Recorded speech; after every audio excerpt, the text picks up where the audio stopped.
আজকের গল্প মা এক মন্দির। কলমে সরজিৎ ঘোষ। 30 বছর আগের সে কথা। নীলেশের স্কুল জীবনের বন্ধু ছিল গণেশ। মা মারা যাবার পর থেকে গণেশ প্রায় দিনই নীলেশদের বাড়ি আসতো। নীলেশের মাও খুব ভালোবাসত গণেশকে। মাতৃহারা গণেশ আর নীলেশের মধ্যে কখনো তফাৎ করে দেখেনি নীলেশের মা, অর্থাৎ মৃন্ময়ী দেবী। এতটাই ভালোবাসা পেত মৃন্ময়ী দেবীর কাছ থেকে, গণেশ যখন তখন চলে আসতো নীলেশদের বাড়ি। গণেশের মা যখন মারা গেলেন তখন গণেশের বয়স মাত্র 11 বছর। কি একটা অজানা রোগে মাত্র 3 দিনের জ্বরে গণেশকে একা করে দিয়ে গণেশের মা পরলোকে পাড়ি দিয়েছিলেন। মা মারা যাবার পর পাড়া প্রতিবেশী আত্মীয় স্বজন সকলেই গণেশের বাবাকে বলেছিলেন, আবার বিয়ে করো বিশ্বনাথ, ওইটুকু একটা ছেলে, তাকে দেখবে কে? তাছাড়া তোমার সারা জীবনটা পড়ে আছে। কথায় বলে ভাগ্যবানের নাকি বউ মরে। গণেশের মা মারা যাওয়ার 3 মাসের মাথায় গণেশের বাবা বিয়ে করে নিয়ে এলেন। হয়তো গণেশটার মায়ের অভাব কিছুটা হলেও পূরণ হবে সেই ভেবেই। না, তা হয়নি। গণেশ মায়ের অভাব পূরণ করত নীলেশদের বাড়ি এসে। গণেশ নীলেশের মাকে কাকি বলে ডাকত। নীলেশের মা অর্থাৎ মৃন্ময়ী দেবীর কাছে এ যেন তার 2 ছেলে, নীলেশ আর গণেশ। আদর করে দুজনকে নীলু আর গনু বলে ডাকতেন মৃন্ময়ী দেবী। মাঝে মধ্যে স্কুল ছুটির পর গণেশ বাড়ি না গিয়ে নীলেশের সাথে নীলেশদের বাড়ি চলে আসতো। এসে বলতো, কাকি খুব খিদে পেয়েছে গো। মৃন্ময়ী দেবী তৎক্ষণাৎ বলতেন, বস বাবা বস, দুজনকেই খেতে দেব। মৃন্ময়ী দেবী হয়তো বা রুটি কিংবা পরোটা করে দিতে গেলে গণেশ বলতো, কাকি দুপুরের ভাত নেই, ভাত থাকলে 2টো ভাতই দাও। মৃন্ময়ী দেবী বুঝতে পারতেন গণেশ সেদিন ভাত না খেয়ে স্কুলে গেছে। ভাত খেতে খেতে গণেশ বলতো, কাকি তুমি আমার একদম মায়ের মতো। আমার মা যেমনটি ভালোবাসতো তুমিও তেমনি ভালোবাসো আমাকে। গণেশের এমন কথা মৃন্ময়ী দেবীর বুকের ভেতর এসে বাজতো। তারপর থেকে প্রতিদিন ভাত রান্না করতে গিয়ে একটু বেশি করেই চাল নিতেন মৃন্ময়ী দেবী। কোন দিন গণেশটা এসে ভাত খেতে চায় সেই জন্যই। মা মরা ছেলেটাকে দেখলে মায়া হতো। আস্তে আস্তানা গণেশ যেন হয়ে উঠল তার কাছে প্রাণের ধন। মৃন্ময়ী দেবী ভাবতেন, সৎমা যদি একটু ভালোবাসতো ছেলেটার জীবনটা আরও একটু ভরে উঠত। সব কিছুই কপাল, তা না হলে হঠাৎ করে একদিন সব কিছু পাল্টে গেলে কেন? গণেশ নীলেশদের বাড়িতেও আসা বন্ধ করে দিল। গণেশের প্রতি মৃন্ময়ী দেবীর এই স্নেহের অধিক্য নীলেশকে ঈর্ষাকাতর করে তুলল। নীলেশ কিছুতেই সহ্য করতে পারছিল না। একদিন সেই রাগেই বহিঃপ্রকাশ ঘটল দুপুরে খেতে বসে। সেদিন বাড়িতে মাংস রান্না হয়েছিল। দুজনকে খেতে দিয়ে পাশেই বসেছিলেন মৃন্ময়ী দেবী। গণেশ বলেছিল, কাকি আর 1 পিস মাংস দেবে? নীলেশ বলেছিল, মাংসের লোভে তো অনেকগুলো ভাত খেয়ে নিলি, আবার 1 পিস মাংস চাইছিস? নীলেশের হাসি মুখটা নিমেষে কোথায় যেন মিলিয়ে গিয়েছিল। নীলেশের মুখে এমন কথা শুনে মৃন্ময়ী দেবী বলেছিলেন, ছি নীলু, এসব কথা বলতে আছে? ও তোকে কত ভালোবাসে বলতো বাবা। ভালোবাসা না ছাই, ও আমাদের বাড়ি আসে ধান দেয়। তারপর মৃন্ময়ী দেবী নীলুর কথায় গুরুত্ব না দিয়ে আরও 1 পিস মাংস গণেশকে দিতে গেলে গণেশ কিছুতেই নিতে চায়নি। আর গণেশ না করাতে মৃন্ময়ী দেবী বলেন, নীলুর কথায় রাগ করিস না বাবা, তোর কাকি তোকে কত ভালোবাসে বলতো। মাংসের পিসটা না খেলে তোর কাকি কষ্ট পাবে। তুই কি চাস তোর কাকি কষ্ট পাক?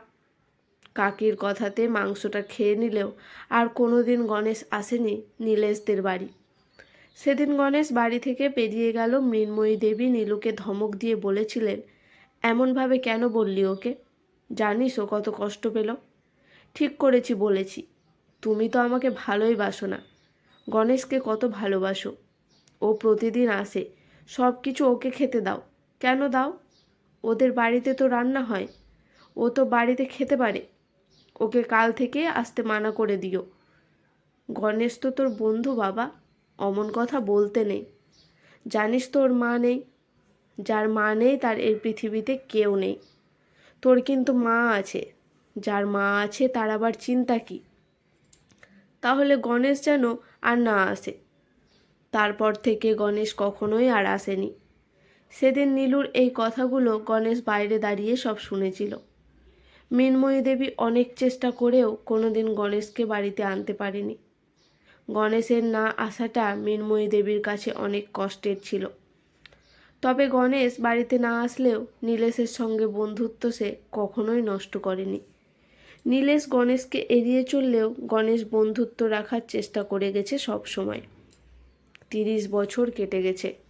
নীলেশ ভালো চাকরি পেয়েছে, একতলা বাড়িটা দোতলা করেছে, বিয়ে করে সংসারী মানুষ।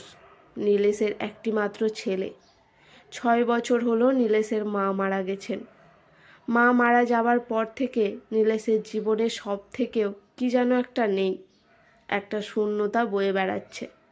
মায়ের ছবিটা দেখলে মন খারাপ হয়ে যায়। মা নেই মানে মা ডাকটাও আর নেই। মা না থাকার শূন্যতা এক ভয়ঙ্কর শূন্যতা, সেটা সে এই বয়সে এসে উপলব্ধি করতে পারছে। পৃথিবীর সব থেকে বড় আপনজন তো মা। মাই হলো আমাদের পুরো পৃথিবী। মা ছাড়া এ পৃথিবী যেন ভীষণ রকম কেমনের। নীলেশের মনে পড়ে যাচ্ছে 30 বছর আগে গণেশের সাথে খারাপ ব্যবহার করার কথা। মার না থাকার যন্ত্রণাটা যে কতটা আজ বুঝতে পেরে মনটা ঢুকরে ঢুকরে কেঁদে উঠছে নীলেশের। অথচ সেদিন কি খারাপ ব্যবহারটাই না করেছিল নীলেশ। মৃন্ময়ী দেবী নীলেশকে অবশ্য বলেছিল, নীলু, গণেশের কাছে ক্ষমা চেয়ে নিস। কাউকে কখনো কষ্ট দিতে নেই। কাউকে কষ্ট দিলে সে কষ্ট নিজেকেও যে একদিন পোহাতে হয়, সেটা আজ বুঝতে পারছে নীলেশ। এত বড় সাজানো গোছানো বাড়ি, কোনো কিছুর অভাব নেই, অভাব শুধু মায়ের। এখন অফিস থেকে ফিরে নীলেশকে আর মায়ের ঘরে যেতে হয় না। মা বলে ডাকার মতো কেউ নেই। ভেতরে কষ্ট হচ্ছে বই কি। আর গণেশের সাথে সেদিনের সেই খারাপ ব্যবহার আজও নীলেশকে অনুশোচনার আগুনে দগ্ধ করে চলেছে। নীলেশ ঠিক করে সে গণেশের কাছে যাবে, ক্ষমা চাইবে। তাই একদিন সকালে চলে যায় গণেশের বাড়ি। নীলেশকে দেখে গণেশ তো আবেগে আপ্লুত। বন্ধু বাড়িতে এসেছে দেখে বন্ধুকে বুকে জড়িয়ে ধরে গণেশ। গণেশের সংস্পর্শ পেয়ে নীলেশ যেন একটা প্রশান্তি অনুভব করে। তারপর নীলেশকে বাড়ির ভেতরে নিয়ে যায়। গণেশ বাড়িতে ঢুকে ডাক দেয় মাকে। মা দেখে দেখে কে এসেছে। মা ডাক শুনে নীলেশ চমকে যায়। তারপর দেখে গণেশের 5 বছরের ফুটফুটে একটি মেয়ে। ঘরের ভেতর থেকে মেয়ে বেরিয়ে এসে জিজ্ঞেস করে, এটা কে বাবা? গণেশ হাসি মুখে বলে, আমি যেমন তোমার একটা ছেলে, ওটাও তোমার আর একটা ছেলে। ও গণেশ আর কার্তিক বুঝি? নীলেশ দেখতে পাচ্ছ, গণেশের 5 বছরের মেয়ের মুখে যেন তার নিজের মায়েরই আদল। নীলেশ হাঁ করে তাকিয়ে আছে। গণেশ বলে, জানিস নীলু, একেবারে পাকা বুড়ি। দুপুরবেলা আমাকে আবার ঘুম পাড়িয়ে দেয়। বলে, বাবা আমার কোলে মাথা দিয়ে ঘুমাও, আমি তোমাকে ঘুম পাড়িয়ে দিচ্ছি। নীলেশ ছুটে গিয়ে গণেশের মেয়েকে কোলে তুলে নেয়। বলে, আমাকে ঘুম পাড়িয়ে দিবি রে মা? কতদিন মায়ের কোলে ঘুমোয়নি। গণেশ, তুই আমাকে তাড়িয়ে দিবি না তো? গণেশ একটু অপ্রস্তুত হয়ে বলে, আমার সৌভাগ্য রে, তুই আমার বাড়িতে এসেছিস। জানিস আজ কত আনন্দের দিন। চল তোকে সব ঘরগুলো ঘুরিয়ে দেখায়। নীলেশের কোলে তখন গণেশের মেয়ে। নীলেশ যেন কোল থেকে নামাতেই চাইছে না। মেয়েকে কোলে নিয়েই সব ঘরগুলো ঢুকে দেখছে। তারপর গণেশ নিয়ে চলে যায় ওপরের ঠাকুর ঘরে। ঠাকুর ঘরে গিয়ে নীলেশ দেখে দুটো ছবি। দুটো ছবিতেই মালা দেওয়া। একটি গণেশের নিজের মা, আর একটি নীলেশের মা। নীলেশ যে কে বলবে বুঝে উঠতে পারছে না। গণেশ একটু লজ্জিত হয়ে বলে, নীলু কিছু মনে করিস না। আমি জানি আমি অন্যায় করেছি। আমি তোদের বাড়ি থেকে একদিন কাকির ছবিটা চুরি করেছিলাম। কাকির ছবিটা অনেক খুঁজেছিল। আমি সেদিন সত্যি কথা বলিনি। নীলেশ যেন এমন কথা শুনতেই পায় না। ছবিটির দিকে তাকিয়ে আছে অনেকক্ষণ।